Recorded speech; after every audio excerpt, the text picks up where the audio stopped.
नमस्कार, स्वागत है आपका फेडरल देश में। मैं हूं नीलू व्यास। ईरान और इजरायल के बीच युद्ध का संकट और जो युद्ध के बादल हैं वो और गहराते जा रहे हैं।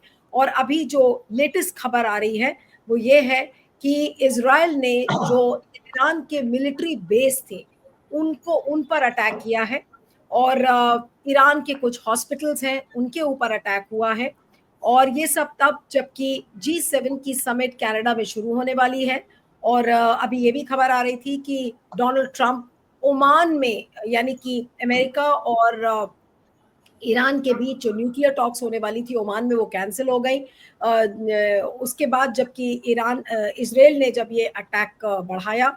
अब देखना होगा कि G7 में इसको क्या निर्णय होते हैं। लेकिन जिस तरीके से ये संकट गहराता जा रहा है, और डोनाल्ड ट्रंप को आपने सुना, डोनाल्ड ट्रंप ने कहा कि हम मध्यस्थता करेंगे। उन्होंने एक टीवी इंटरव्यू में ये भी क्लेम किया कि अगर मैंने इंटरव्यू नहीं किया होता तो शायद आयतोल्ला खोमेनी को इजराइल मार डालता। तो ये सारी बातें उन्होंने ट्रूथ सोशल पर कही, कुछ इंटरव्यू में ये बातें कही। लेकिन सबसे बड़ा सवाल है कि क्या ट्रंप मध्यस्थता करके ईरान और इजराइल के युद्ध को रोक सकते हैं।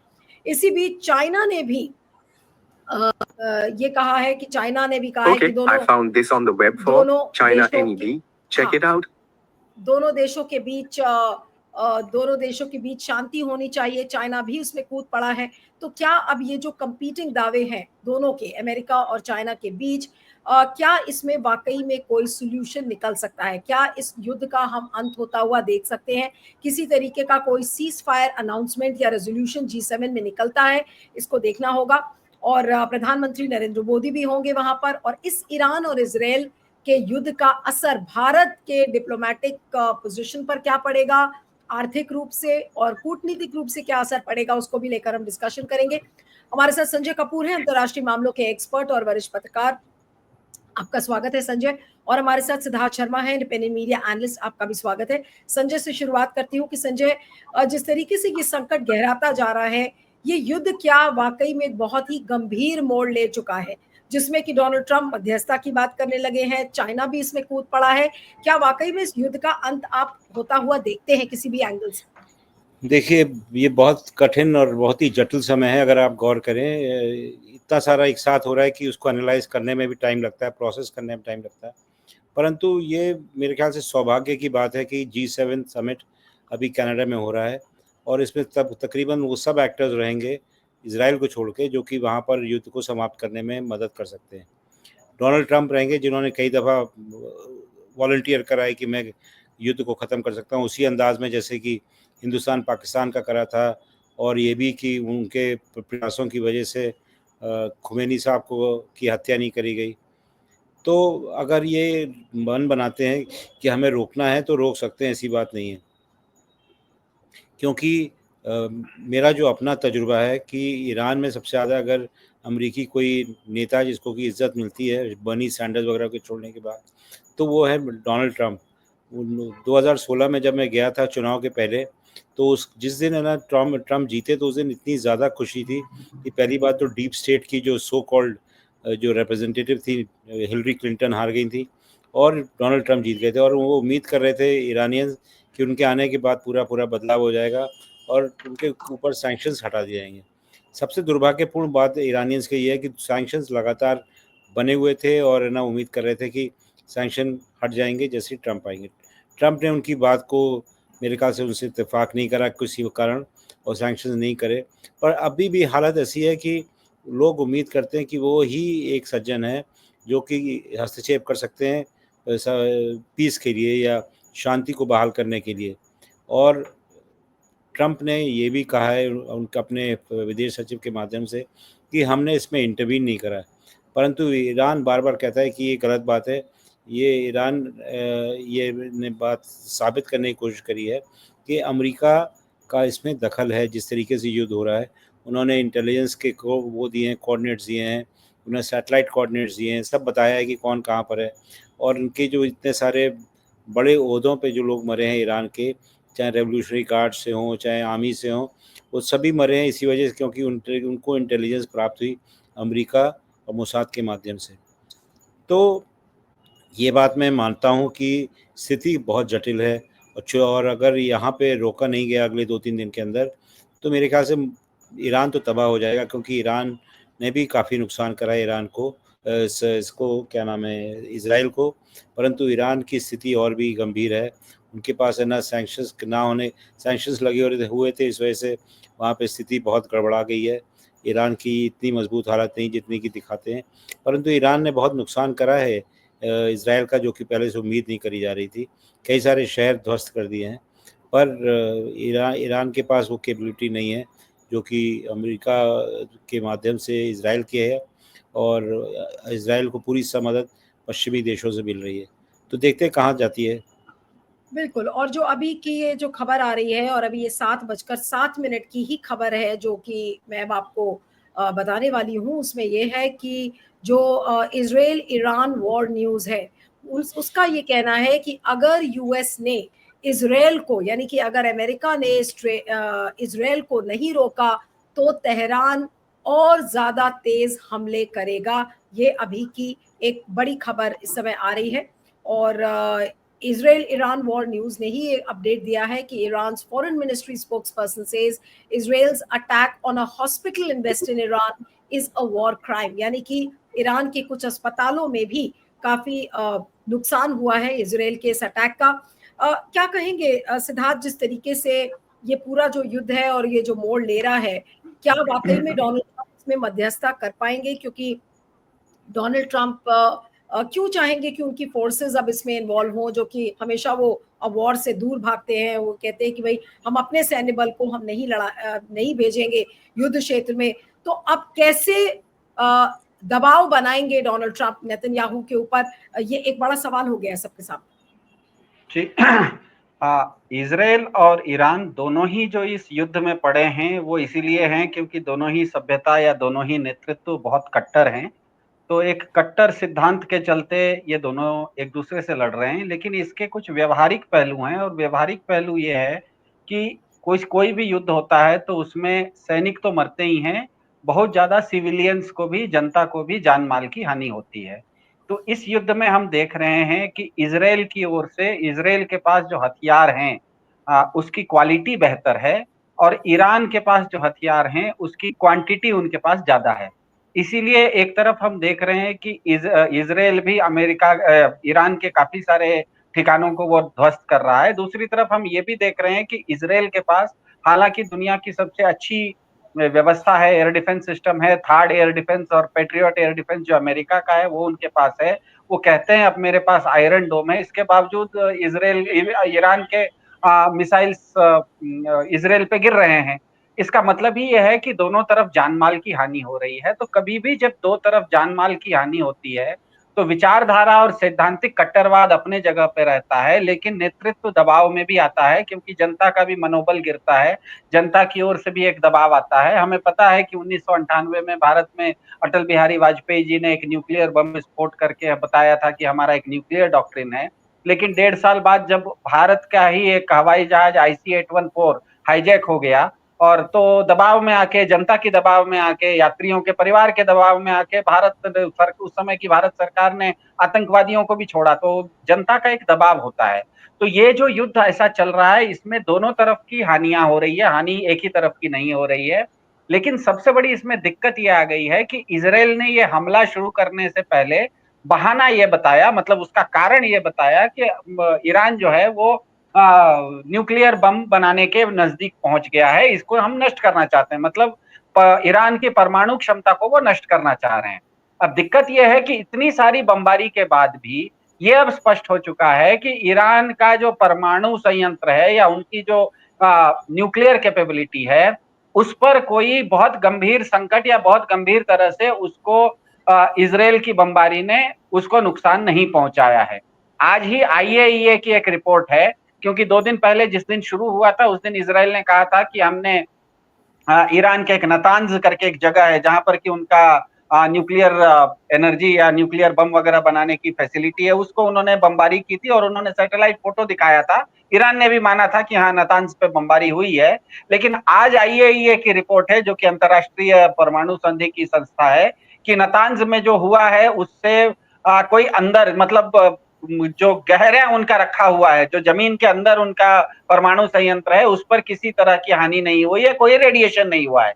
इसका मतलब ही है कि इजराइल के पास जो हथियार है वो ईरान पर सतही हमला कर रहा है, सतही क्षति पहुंचा रहा है। लेकिन जिस कारण से इजराइल ने ये युद्ध शुरू किया था कि हम ईरान की परमाणु क्षमता को नष्ट करना चाह रहे हैं, वो होता हुआ नहीं दिख रहा है।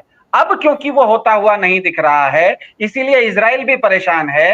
वो भी अब चाह रहा है कि इस युद्ध को अलग स्पेक्ट्रम में लेके चले जाएं, इस थिएटर को हम बदलें और किसी तरह से ईरान की जो नेतृत्व है, रेजिम चेंज जिसे इंग्लिश में कहते हैं या हिंदी में सामान्य भाषा में कहें तो नेतृत्व को बदलने की बात है, सत्ता परिवर्तन की बात है, मतलब टॉप नेतृत्व को समाप्त करने की बात है। अब ये करने के लिए उसको अमेरिका की मदद चाहिए और अमेरिका इस विषय में बिल्कुल स्पष्ट रूप से कह दिया है। हमें पता है कि अमेरिका पूरी तरह से इजराइल का साथ देता है, लेकिन अमेरिका सार्वजनिक रूप से इस युद्ध में अभी तक नहीं पड़ा है, क्योंकि अमेरिका को मालूम है कि अगर वो सार्वजनिक रूप से पड़ेगा तो दिक्कत बढ़ने वाली है। क्योंकि अगर ईरान के ऊपर हमले ज्यादा और ज्यादा होते चले गए तो एज ए लास्ट रिसोर्ट, मतलब अंतिम में ईरान अगर अमेरिका के किसी सैन्य ठिकाने पर, अमेरिका के बहुत सारे नौसेना के ठिकाने गल्फ में हैं, अगर ईरान ने अमेरिका के किसी संपत्ति पर या सऊदी अरब के संपत्ति पर, किसी दूसरे की तीसरे देश की संपत्ति पर अगर कोई नुकसान पहुंचा दिया, तब तो अमेरिका को जबरन उस विषय में पड़ना पड़ेगा। और जैसे ही अमेरिका इस विषय में पड़ेगा, रशिया और चाइना को एक इन्विटेशन हो जाएगा कि वो भी ईरान के पक्ष में आ जाए। तो वैसी स्थिति में एक थर्ड वर्ल्ड वार की स्थिति उत्पन्न हो जाने वाली है। इसीलिए मेरे ख्याल से जो ट्रंप साहब का ट्रूथ सोशल पर जो पोस्ट है वो बहुत हमको गंभीरता से लेना चाहिए। वो ये कह रहे हैं कि मेरी टीम अभी भी दोनों लोगों से बात कर रही है। हमें पता है कि ईरान के ऊपर बहुत सारे सैंक्शंस होते हुए भी ईरान और अमेरिका के बीच में जो बातचीत है वो रोम में भी चलती है, ओमान में भी चलती है। इजराइल के साथ तो अमेरिका के खुले संबंध है। इसका मतलब है कि अमेरिका के पास ईरान के ऊपर भी कुछ लीवरेज है, इजराइल के ऊपर तो लीवरेज है ही। और अमेरिका जानता है कि ये युद्ध जितना लंबा चलेगा, ईरान अगर परेशान होके किसी तीसरे देश पे हमला कर दे या अमेरिका के किसी सैन्य ठिकाने या उसकी नौसेना पर हमला कर दे, तो अमेरिका को जबरन इस विषय में घुसना पड़ेगा। और जैसे ही अमेरिका घुसेगा, आप रूस को और चीन को ईरान के साथ खड़े होने के लिए आप निमंत्रण दे दोगे। क्योंकि अभी तक ये ध्यान में रखिएगा कि ईरान को जो भी समर्थन मिल रहा है वो कूटनीतिक डिप्लोमेटिक समर्थन मिल रहा है। उनको रशिया या चाइना ओपनली किसी तरह के हथियार अभी तक दे नहीं रहे हैं। अगर दे भी रहे हैं तो पीछे से दे रहे हैं। जिस तरह से अमेरिका खुल के इजराइल के साथ नहीं है, वो दे रहा है लेकिन सार्वजनिक रूप से मान नहीं रहा है। तो ऐसी स्थिति में अगर अमेरिका के किसी संपत्ति पर ईरान ने परेशान होकर हमला कर दिया और ईरान जबरदस्ती मजबूरी में अमेरिका को इस विषय में पड़ना पड़ा, तब तो उधर से रूस और चाइना भी पड़ जाएंगे ईरान के साथ। तो वैसी स्थिति में तीसरा विश्व युद्ध शुरू होने की संभावना हो जाएगी। इसीलिए मेरे ख्याल से अमेरिका के ट्रंप साहब का जो ये स्टेटमेंट है कि मेरी टीम दोनों टीमों इजराइल और ईरान दोनों से बातचीत कर रही है और कोई डील होने की संभावना है, इसको हम पूरी तरह से क्या कहते हैं, खारिज नहीं कर सकते। जिस तरह से अचानक भारत और पाकिस्तान का युद्ध चल रहा था, उस समय अचानक ट्रंप साहब बीच में पड़े और उन्होंने सीज फायर घोषित किया, बिल्कुल स्वाभाविक है। इसका मतलब ही है कि पाकिस्तान के ऊपर भी ट्रंप का कुछ न कुछ लीवरेज था, भारत के राजनीतिक संस्था के ऊपर भी, राजनीतिक नेतृत्व के ऊपर भी लीवरेज था, दोनों के ऊपर लीवरेज था। इसीलिए तो उन्होंने सबसे पहले अनाउंस किया और उनके अनाउंसमेंट के बाद दोनों ने मान लिया। इसका मतलब ही है, और ईरान के साथ भी अमेरिका की बातचीत हो रही है, इजराइल के साथ भी हो रही है। इजराइल भी आज ऐसी स्थिति में आ गया है कि वो इस युद्ध को जिस कारण से घोषित किया था उस चीज को वो पूरा नहीं कर पा रहा है। इसीलिए वो अमेरिका को बार बार एक तरह से मदद मांग रहा है, अमेरिका को जबरदस्ती फंसाने की कोशिश कर रहा है। इसीलिए मेरे ख्याल से आने वाले समय में हो सकता है अगले कुछ दिन या एक आध हफ्ते के अंदर ये विषय बहुत बढ़े, उससे पहले ईरान के ऊपर बहुत ज्यादा हानि हो और Iran as a last resort कोई बहुत बड़ा कदम उठाए, उससे पहले मेरे ख्याल से अमेरिका इस विषय में पड़ेगा।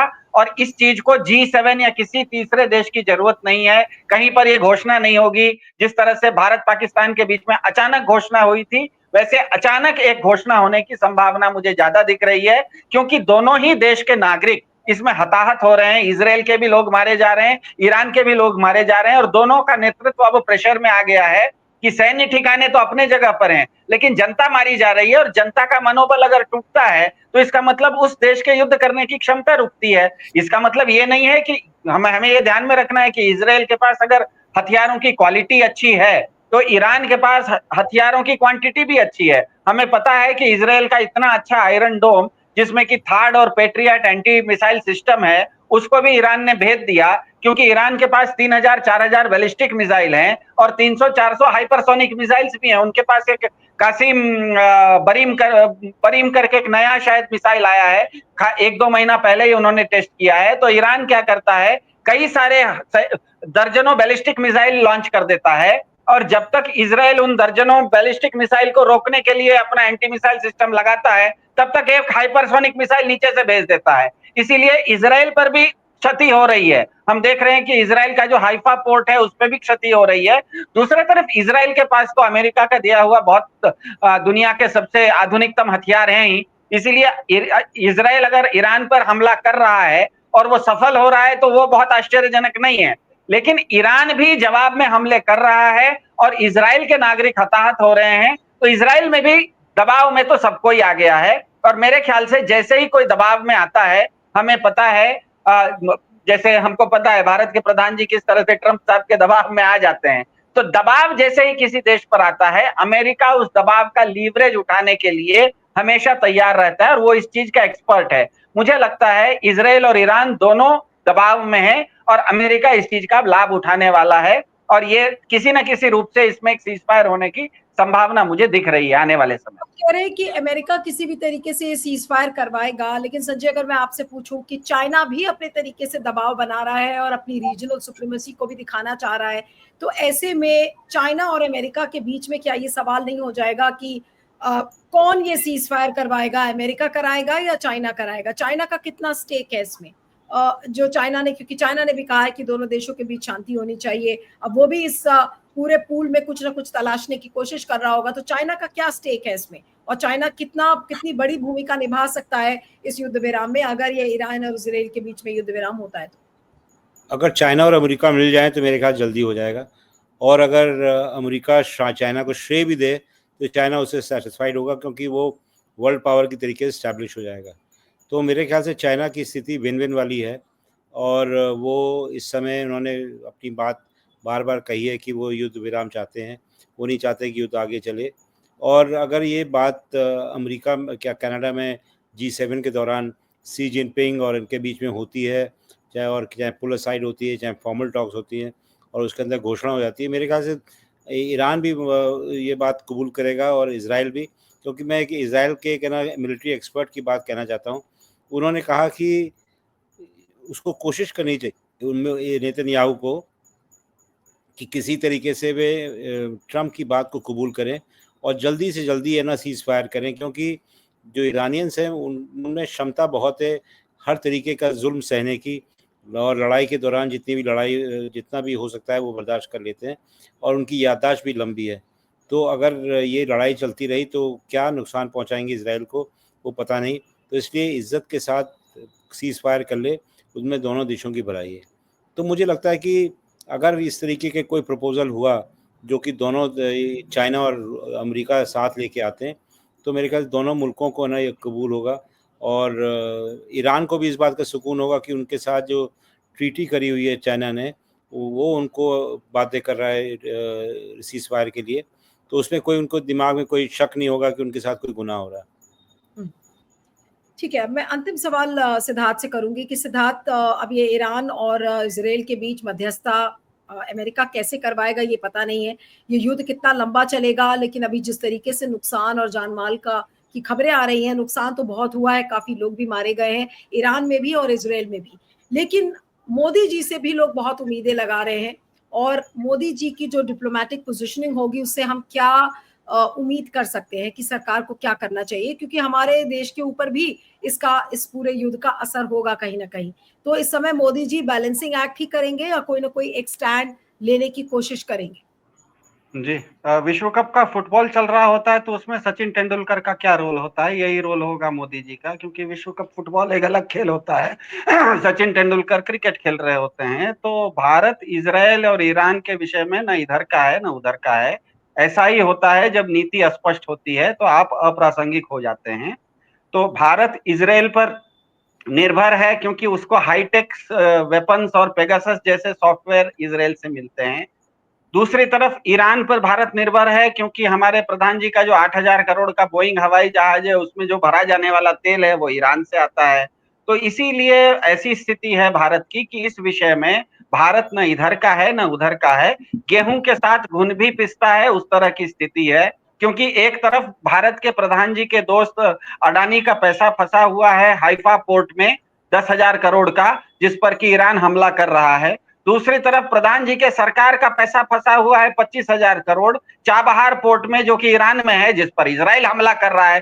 तो हमला तो दोनों कर रहे हैं उसमें भारत। एक तरफ भारत के प्रधान जी के दोस्त का पैसा जा रहा है, एक तरफ भारत के प्रधान जी के सरकार का पैसा जा रहा है। तो मेरे ख्याल से ये सब करने के लिए आपको एक लीवरेज की जरूरत होती है, आपकी एक प्रासंगिकता होनी चाहिए, आपका एक रेलेवेंस होना चाहिए। मेरे ख्याल से इस विषय में, इजराइल और ईरान के विषय में, भारत के प्रधानमंत्री मोदी जी का रेलेवेंस उतना ही है जितना सचिन तेंदुलकर का रेलेवेंस होता है जिस समय विश्व कप का फुटबॉल चल रहा होता है या विंबलडन टेनिस चल रहा होता है। तो विंबलडन टेनिस चल रहा होता है, उस समय सचिन तेंदुलकर बहुत होता है कि तो क्या करते हैं, जाके मैच देख लेते हैं, टिकट लेके वीआईपी स्टैंड में बैठ के देख लेते हैं। इससे ज्यादा कुछ नहीं होगा, क्योंकि इस पूरे मामले में भारत पूरी तरह से अप्रासंगिक हो गया है।